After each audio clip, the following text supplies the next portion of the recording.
Hello and welcome back to For Thinking Sake. My name is Christian Hotchkiss. I am your host and the president of the Stonewall Democrats. This is, of course, the podcast where we deep dive into everything political here in Pinellas County and the state of Florida and beyond. I am joined, as always, by my lovely co-host and amazing vice president, Laura Gherkin. Laura, how are you? Hi, Christian. I'm doing okay. I think I was doing the math and I've been going strong with events like almost every day since Memorial Day. So I don't have to do anything on Saturday and I get to sleep in. So I'm excited for that coming up. Yes, it's going to be a nice, relaxing weekend. Pride Month it's been a busy month for us, Yeah, both with Stonewall and outside of Stonewall. It's been a lot of events. absolutely. So, we've had a lot of fun, but it's been a lot of hard work.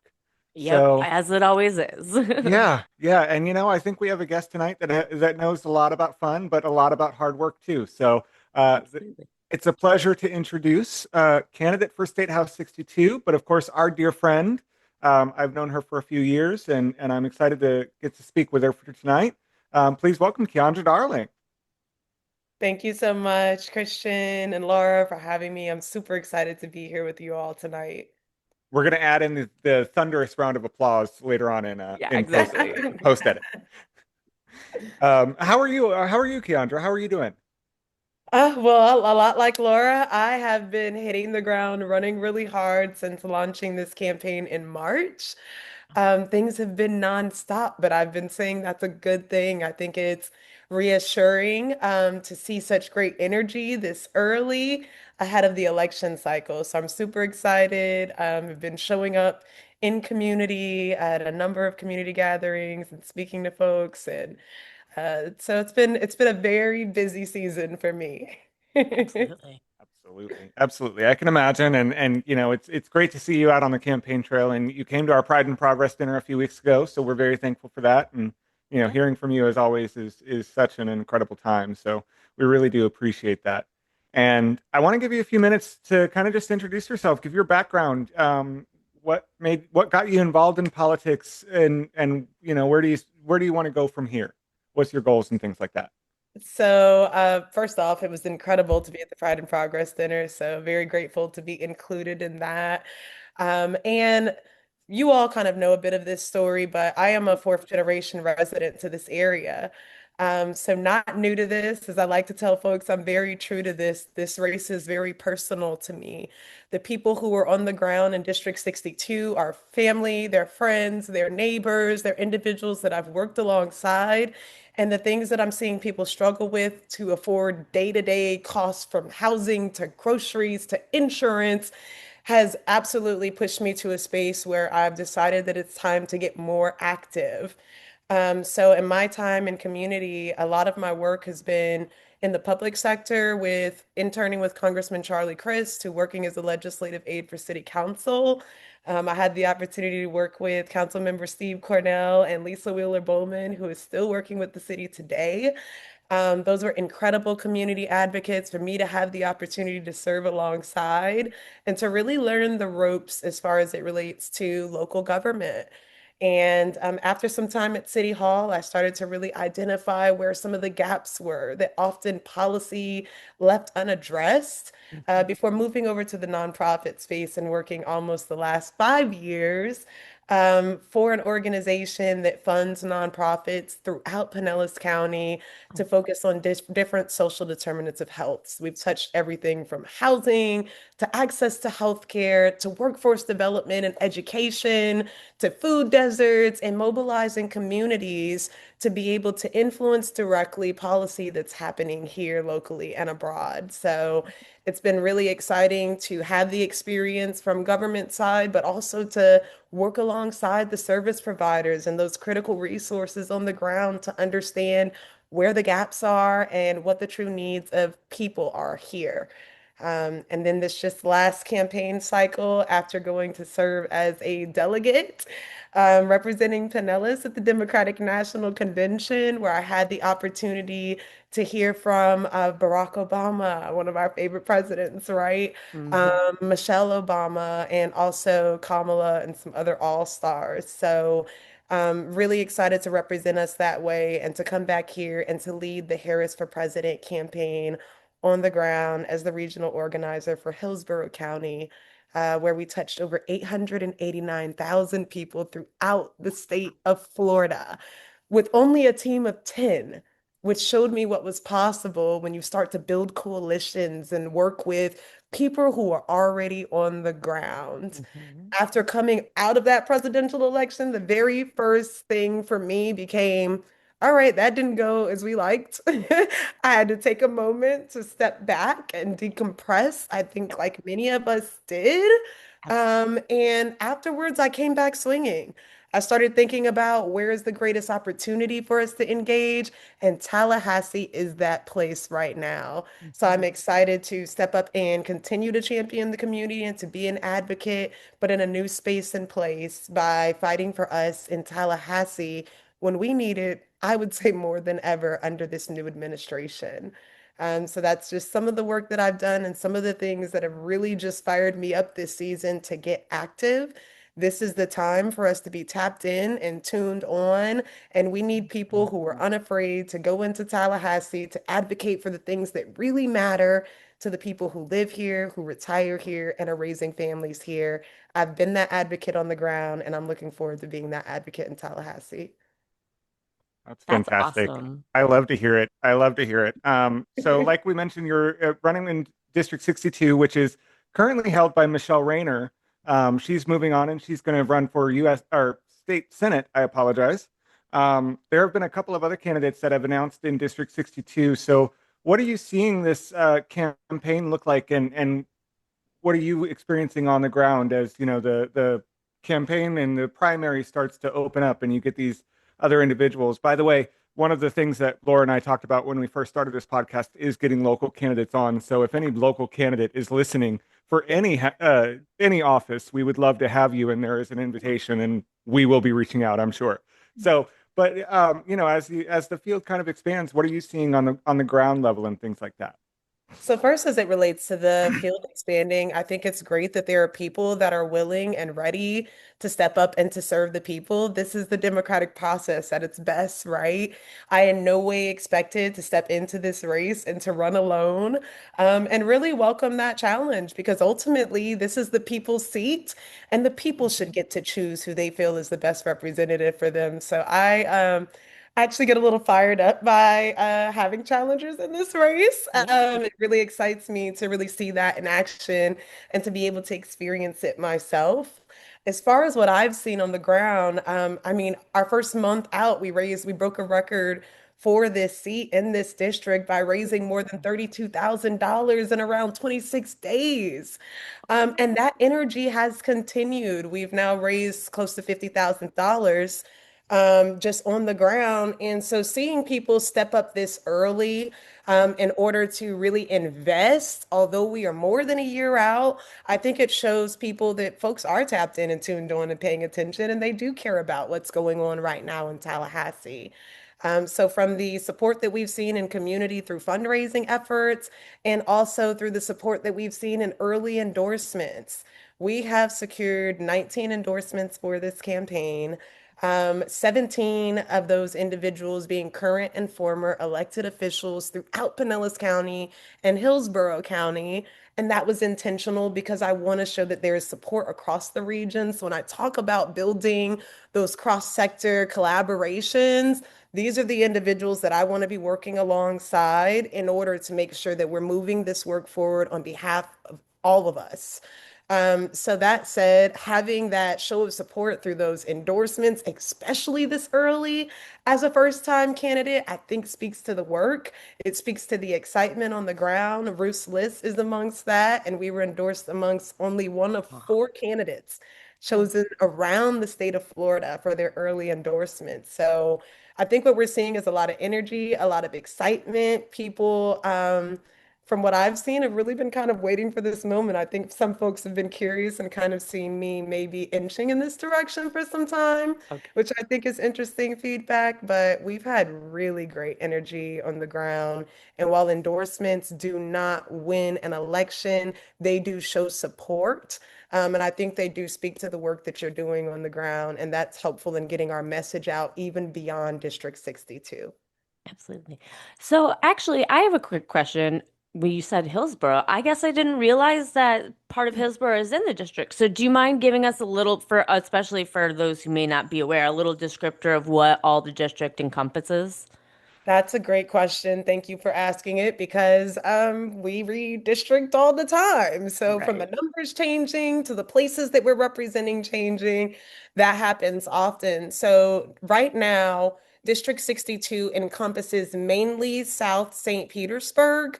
From about Central Avenue mainly, there's a little bit of some spillover into a little further north in some areas, but the main divider is like Central Avenue. And we go out as far west as Childs Park area, and then we're all south. And then, because of gerrymandering, our district is now, it cuts across the water and into Hillsborough County and touches specifically over there, Progress Village. It touches Claremelle, it touches Gibsonton and parts of Riverview. So Oh. very different over there than here in St. Pete, but that's been an exciting challenge as well. That is Yeah. about 40% of the district. Definitely not something that you want to ignore. So we've been intentional early in getting out in Hillsborough County as well. Yeah, that's definitely like you said, it's I'm trying I like yeah, I'm trying to even picture it and on the map in my head and I'm like it's kind of like the inverse of like what they did for Kathy Castor almost of what it sounds like. So or like maybe around the same area because I know it's I thought that I live in South St. Pete, so I thought that I was in APL's district. Thankfully, I'm not. Mhm. I'm in Kathy Castor's district, but I was like, oh, so yeah, yeah. So what? I mean, okay. So you've been here in St. Pete for so long. So how, I mean, what has I know St. Pete has changed so much. I came here. I grew up coming here. I'm originally from Ohio, but my grandparents lived down here, so I've been coming here since I was a little baby. So I remember old St. Pete. So like what are your favorite parts about the changes that because I think people, a lot of time people will focus on the negatives, but like what have been your favorite parts of the changes that have happened over the last like 10 years? Often asked about the negatives, so it's nice to be able to speak to some of the positive things. I think that it's been exciting to watch some of the development and the way that it has impacted people not having to leave to go Mhm. work out of the city, Oh, right? There was a point in time where most folks were leaving the area in order to work. And there are a good bit of workers now who are right here in the city. You have folks that don't really have to leave St. Pete or mhm. they can go really nearby. And I think that that is great. I think that we've done a good job while there's still more work to do in expanding even some of the transportation options with the Sunrunner and people being able to hop on that to get to the beach to kind of cut back on some of that extra traffic. Parking is still not great, Right. especially downtown. But those modes of transportation are super helpful. And I think it's also been exciting to see St. Pete become a bit of a happening place, right? When I grew up here, there was nothing to do, okay? Like if you were not an adult and you weren't drinking downtown, you were at Baywalk, at the Yep. movie theaters, and even then there was the point in time where there was a curfew and you had to be going by a certain time. So there weren't as many activities, and a lot of folks left here to even go over to Tampa to hang out. Now you've got people leaving Tampa to come to St. Yeah. Pete, finding value in that, and St. Pete being acknowledged by people who were even out of the area. When I used to have to tell people I live in just outside of Tampa or Tampa Bay because they didn't know where St. Pete was. Now St. Pete's on the dream list for a lot of folks. So I think it's been exciting to see St. Pete become that sort of happening place and for people to be moving here and excited to come here. And hopefully we do that in ways that are well balanced so we aren't pushing as many people out. So, but Yeah. those are some of the Absolutely. highlights. No, absolutely. And you're talking to one of the transplants. I grew up here in Florida, born and raised, but I grew up in Brooksville and I moved to Tampa in 2018 and I thought I loved Tampa. Or I did love Tampa. I do love Tampa for its own reasons. But when I lived over there, it was always the conversation of, oh, I don't want to cross the bridge. I don't want to cross the bridge. And now it seems like everybody's crossing the bridge to come over here. I Oh yeah. moved over here in St. Pete in 2020, and I can tell you I'm not looking back. So Yeah. it's So good to I see the tell community. I tell folks that I love that we still have that city vibe. Yeah. Like we're growing into this what feels like a big city while we're still maintaining that small town Yep. charm. I Exactly. say it Giving all them the mom time. and That is pop exactly shop. what I say. We're a big Yes. city with a small town feel, and I love it. I love it. The community here is great. The residents are just everybody seems, for the most part, you have your outliers here and there, but for the most part, everybody seems genuinely happy. So, Yeah. um, I want to touch base on this. We mentioned it a little bit. There are obviously a lot of hot button issues. So, what is if you are elected into this position into District 62 as the Florida State Representative? What's the first thing that you would work on when you get to Tallahassee? What's the first and most Affordability. important thing? Affordability. We need to lower costs. I think there are so many issues that, yes, we can be focusing on, but if people can't afford the everyday costs of basic living, then it's hard to even begin to talk about other things. So I think making sure that we're seriously taking the time to address insurance and not just using it as a talking point, and thinking about creative ways that we solve for things like affordable groceries and looking at how we potentially partner with these grocery co-ops and other groups for areas that are food deserts, so there are fresh and affordable options in our neighborhood. So tackling things to make sure that we are making it more affordable would be my number one priority. We've got to stop the bleeding and allow for people to be able to catch up and get ahead. Yeah, my brother lives in Spain, and I was just talking to him this morning, and I my niece was in town for over the weekend. So I took her. We went out a couple places and went to one of the it's been here for a while, but it's new to me, Mexican restaurant right around the corner from me. And we went, and I was like, yeah, no, we each got a meal and an appetizer, and I split margaritas with the girls. And, I was like, for the two of us, it was like, $70. My brother was like, what? And I was like, what? I was like, with the margaritas? Like, are you kidding? I thought that was cheap. And he was appalled. Yeah. So, I mean, and yeah, like it's the pricings of every, and it's, I'm not blaming obviously a small restaurant owner. They're just reflective of the cost of food, the cost of Right. everything. So it's just, yeah, I appreciate that being your top priority because we were talking about, because he did live here right before he moved to Spain, and we were talking about like the insurance is just like, who knows what's going to happen with insurance, All of the insurances, home right? insurance, car Car, insurance. I exactly. mean, it's to a point where people are considering it to be more affordable to carpool. Yeah, And Hmm. even down to the groceries, food banks are saying that they're seeing individuals who make $80,000 and above yeah, now showing up for free groceries. yeah, That's Hmm. just to try to cut costs. And if people who are making $80,000 a year are looking for ways to supplement and to make ends meet, there's a problem. yeah. Absolutely. I saw a clip, and I don't know what city it was from, but I did see a clip from a news piece yesterday where it said that like for a single person in Florida needs to make $97,000 a year to like basically just get by. And and then a family of four, it was over $215,000. And it's like are we in New York City? Like, I'm unsure. I mean, I love the beach and we do pay a premium for it, but like, woo, I moved from Toledo, Ohio. Okay. This is like, That's right. And then you compare that to what people are actually making on average, right, exactly. 30 to $40,000 less than what the Oh, single I individual needs, and that's as a family. Yeah. Oh yeah, absolutely. And if anybody has any questions about what the daily struggle is, you can ask me. I'm a genuine daily struggler. Oh, Like yeah. it's not even a joke. I'm in the process of looking for a new place to live. I have no ability to afford to buy a house anytime soon in this economy as a millennial. So we're looking to rent, and renting prices right now are just outrageous. Yeah. Outrageous food costs. And like you mentioned, we are here in South St. Pete, we have a food desert. So, if when you have people that can't drive to the stores, they rely on these food banks and things like that. There's one right around the corner on from my house that I go to personally most Saturdays. It's a struggle. It's a true, genuine struggle. This is not something that is affecting like the lowest amount. It's affecting everyday people. My mom is a registered nurse, been a registered nurse for 25 years. She's struggling.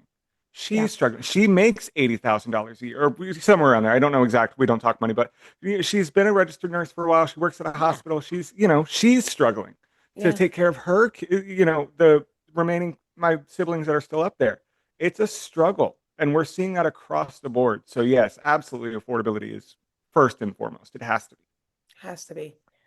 So the now we got, the pragmatic question is looking at the, makeup of the coworkers, shall we say, that you may have that would be should you get into the seat. How do you approach that being is because I think is it a super majority they have? So yeah, like I mean being in the minority, like how do you approach that, especially like as it as people that are filling these seats become more and more illogical and radical, honestly. Like how do you plan to work with that? So not only do they have a supermajority, but one of the largest supermajorities that we've seen in our state's history. So that's a Ugh, very real thing. yeah. And I think a real concern when you think about how you want to get things done. While there are certainly things that I want to be able to call out because we absolutely have to, I think there's also a matter of finding common ground because I could go there and I could make noise and get nothing done for the people who live in this district, right? I'm still expected to go there and to bring money home for critical resources that the people need. I'm Yeah. still expected to go there and to fight harmful legislation and hopefully to put some things into place that can help to move us in the right direction. So the way that I really think about approaching this is, and it's funny, I had someone ask me this question early on, and it took me a moment and I kind of chuckled at it, but I've been working with Republicans for a long time. Yeah. I just didn't know they were Republicans Right. No. because we weren't talking about our political parties. Right. What we were talking about were the issues and the needs of the people. So I think even when you have individuals that are coming in, and to your point, creating legislation that I will not agree with, there will also be some common ground that I will be responsible for identifying, I believe, with a good bit of those legislators who will be colleagues because they might not agree with me on some of my social issues. But where do we stand when it comes to things like safe neighborhoods? Where do we stand when it comes to things like providing for those individuals who may be disabled or, things like that? So I think there are certain issues that we can fight, even when it comes down to floodwater. When we look Yeah. at Representative Lindsey Cross, an incredible example of somebody who stands firm on values that are very Mhm. democratic, but has worked across the aisle to get things done that are critical. She worked with Nick DeSegle, a senator who is a Republican, but they both came together and recognized that that was a problem impacting people who were in the shared area and in the district with having standing floodwater after hurricanes and storms, Mhm.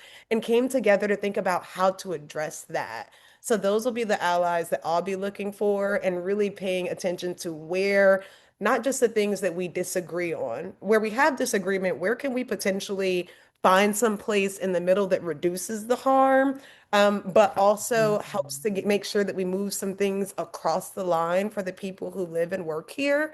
But also just finding those commonalities, the things that we can absolutely agree on without us having to go toe to toe with one another Yeah. is something that I've seen done well, and something that I hope to be able to model as well. Absolutely. And there is definitely a way to work across the aisle, like you said, in a bipartisan way. There's definitely people that out there that will do that. I think I just saw a article the other day where Josh Hawley, senator from Missouri, is sponsoring a bill to increase the federal minimum wage to $15. So we're seeing these liberal policies go over to the other side, and realistically, it's because a lot of Trump supporters are white collar individuals who need that Yeah. $15 an hour. So I don't want to give them too much credit, but it's the fact of they know that this is an issue. They know that the cost of living is an issue. They know that they have the power to fix it. That's And right. so it's about having the genuine conversation of how do we move forward and make this work for everybody on equal grounds. That's absolutely right. Absolutely. So I have like a nerdy question. And I'm a huge nerd. So like is there like a political figure or like a political time frame or like, you know, an event that like sticks in your mind as like that's really what activated the like the go in me to want to be a public servant? Because that's what you've done basically your whole life. I could think of two instances.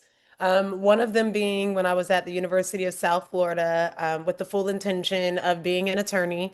And there was not a pre-law track, and that's how I found myself in political science. I would have never chosen politics. It just wasn't attractive to me.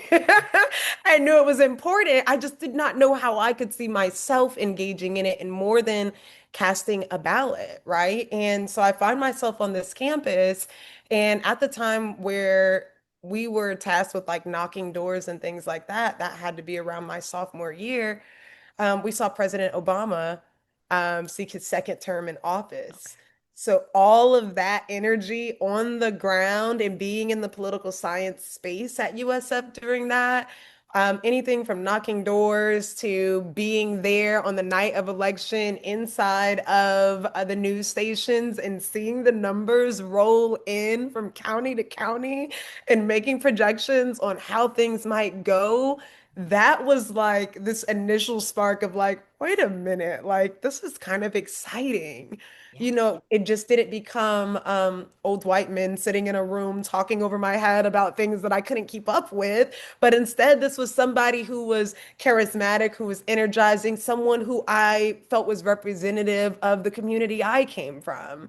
So I feel like that really sparked a bit of inspiration in showing me what was possible, and thinking through what the heck I was going to do with this political science degree, if not going to law school, which I did not. And that worked out for me. Congratulations. Thank you. Thank you. As I Because say, as a paralegal, I I considered think it as well. attorneys are, important. And I've had people ask me that question of, well, don't you have to be an attorney to be in the state house? Well, you don't. We have Nope, lots of attorneys there. sure How's that don't. working out for us? Exactly. Yeah. Um, so the second time I would say was just this past election cycle Yeah. because I had never been integrated into a campaign like this. A presidential Mhm. campaign, and B, it being so contentious with the opponent that we ultimately ended up with in charge of things Yeah. right now. We see how that's going. Mm. But being in that moment and being on the ground and seeing folks come in across different walks of life, across different generations in this last presidential election, working for the Harris for President campaign. We saw people across different socioeconomic statuses. We saw people across party. There were independents and Republicans walking in to volunteer to make calls for us and to door knock for us. And they were just seriously fed up with the way that things were going. And that became a defining moment for me because I poured so much into that campaign. There were so many Yeah. sleepless nights. There were so many missed meals. I was exhausted. I worked the hardest that I've ever worked in my life just to come out on the other side and lose Mm-hmm. and to give it everything but to lose, right? Ultimately, it's like that immediate withdrawal of like, did it matter? Does the work matter? But what I did experience on the ground was that run for office, even though our former vice president was not successful, I got to see so much fire sparked on the ground from that campaign.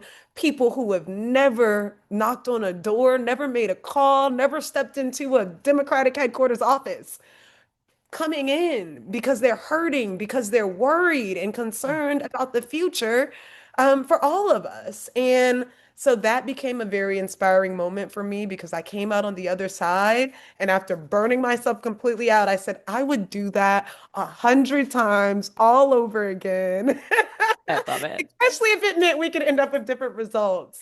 Yeah. but I got to experience that power and what happens when you run for office. It's not just linked to simply winning or losing, but there are other things that you inspire. And I believe that people got to see themselves in our vice president, in that in her as a nominee. I Mhm. certainly had a chance to see myself and to think about how I could be integrated into the space, how I could influence, and what more I could do. So Yeah, those were definitely two very defining moments for me. And I like think for about sure. that even with this campaign and hope to inspire others and to spark fire on the ground and for young people even to see me and to say, well, she's doing this, this is what's possible. So definitely defining moments. For sure. Absolutely. And we need young people involved. We need young people running for office in so many capacities. People have this idea that in order to run for office, you have to have some sort of major degree or you have to have some sort of um, background in politics and things like that, or you have to have a family member that's a current representative or things like that. We're here to tell you you don't have to have any of those things to run for No, office. If you truly believe that you are the best candidate and you want to make change, then run. Run. It's absolutely. not easy. It's a lot of work, but there are people in the area who my dog just fell off the couch. There are people in the area who will support you. So, it's incredible to see you as a young millennial joining this fight and joining this cause. And so, I have one final question, and it's a bit of a personal one. So, if you'll indulge me for just a moment, I want to set the scene. You Okay. got a night off. It's a Friday or Saturday night. And I know it never happens. What are we talking about? But you got a night off. You're relaxing at home. You got a nice cup of wine. It's a relaxing night. What's on the TV for you? What are you watching? Oh my gosh. So I hate to admit this, but I really love to indulge in my spare time in like reality TV. I don't know There's Trashy no what reality it shade. TV. is, but it's just something about watching that and realizing that, you know what, things are not so bad. That's Right. not happening in my life, right? Things are Yep. not that crazy. So I don't know if it's the reassurance I get from that. But whether it is Housewives, whether it is Love Island, I just Y- started that. They're dropping an episode every night. I'm like, thank God I needed something to like Right. hold on to watch at the end of the night. So I really enjoy just watching reality TV show, brainless TV. Yep. Exactly. Absolutely. All right. Follow-up question with that. What's your favorite franchise of Housewives? Woo! Tough. Between Atlanta and Okay. Potomac. Potomac. Ah. Oh my They gosh. are All right. so Potomac. funny to me. I can see that. They are pretty funny. I will give them that. So And I love Rachel Atlanta. Zoe is coming, joining the cast of Beverly Hills, Oof. See, Real I can't get into Housewives. Beverly Hills. I don't like Beverly I Hills, haven't man. either. So then what's yours, Christian? So listen, it's between Atlanta and it's between the early seasons of New Jersey. The Ah, early seasons of New Jersey. I want that Teresa Giudice Caroline Manzo fight. I want to see that. I want the Nene Leakes versus Kim Zolciak. yay! Yes, yes, absolutely. That's what I'm looking for when it comes to the Housewives. Absolutely. Yes. Love that.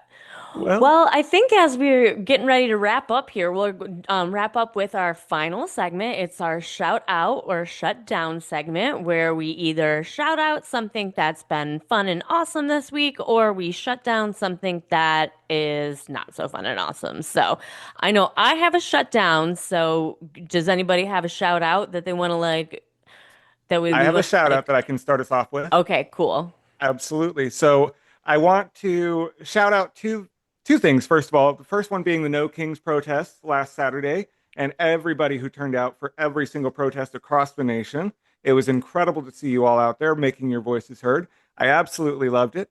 The other thing that I want to shout out is Donald Trump's failure of a political uh, rally, Military parade. parade, military birthday celebration thing. Did you see the clips of him just sitting there? Did you hear the squeaking?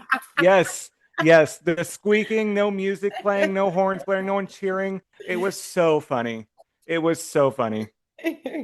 Yeah, and the army not walking in lockstep either. Like that was people, I mean, I'm not an army person, so I don't know about everything that content creators that I've been seeing that are actual veterans. They're like, no, no, no, no, that was super intentional, guys. They're like, it's harder to walk out of line than it is to walk in lockstep once you have that drilled into you. So yeah, very good shout As a former outs. band kid, I can agree with that. It Yeah. is much harder to be out of step when you're in that sort of group. So yeah. Yeah. All right, well, I'll go with my shutdown.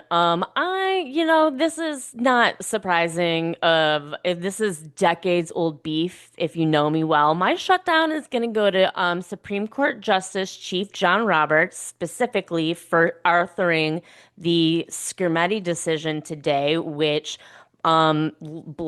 allows states to ban gender affirming care for minors. It's many I'm just it's harmful. I'm so sick of us picking on trans people, and I'm so sick of us picking on trans kids.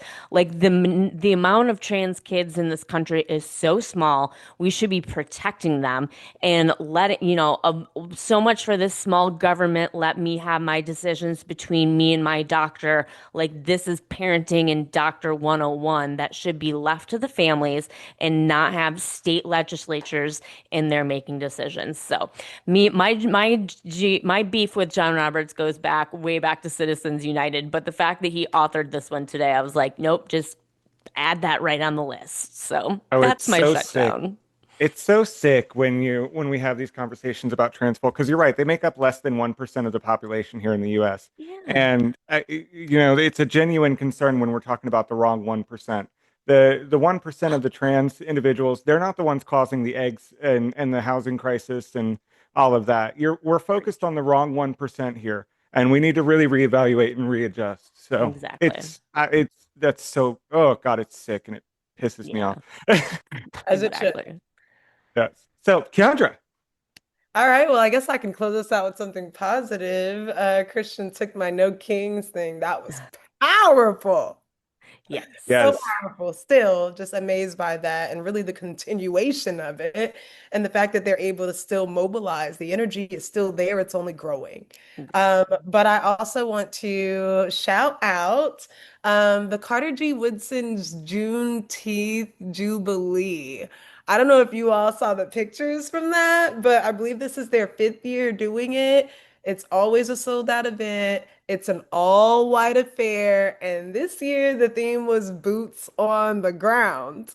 Okay. So folks came out in their cowboy gear. We had our hats on. It's Folks giving Cowboy Carter. I I love love it. it. so, I mean, and that's exactly how I felt. So, I love it. really great time. And the reason I want to shout that out is because I think it's great for people to still have places where they can come together and feel community, especially in a time when so many people are hurting.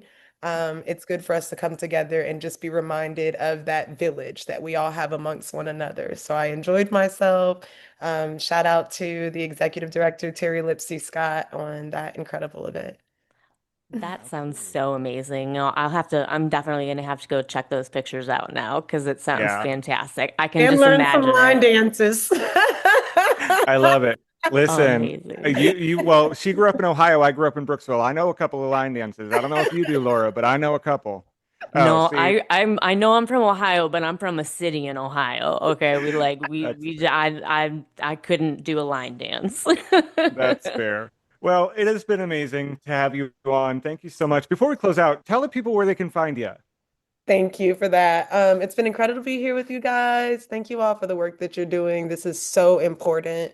You can find out more about my campaign, follow along, contribute. We need it. We have to raise money to win.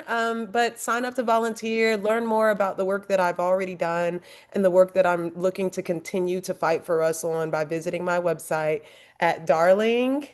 My name's here, 4fl.com, and you can scan the QR code that's beside me on this side or just visit this link, darlingforfl.com. looking forward to staying connected with you all and to seeing some energy come through to the page from this podcast. Yeah, absolutely. I mean, certainly hope so. Or, and like for our listeners that's on YouTube, you can check it out on YouTube, and then I'll also post the links in the show description so that for our listeners, you can go in and click away that way. So. Yeah, thanks again for hanging out with us. It was a great episode. Please remember to like us on Facebook, Instagram, TikTok, and YouTube. We're at For St. Pete's Sake. Subscribe to our podcast wherever you listen, and we'll be back next week with more stories from the people that are doing the hard work to make our community better. Until next time, for St. Pete's sake, keep pushing for change.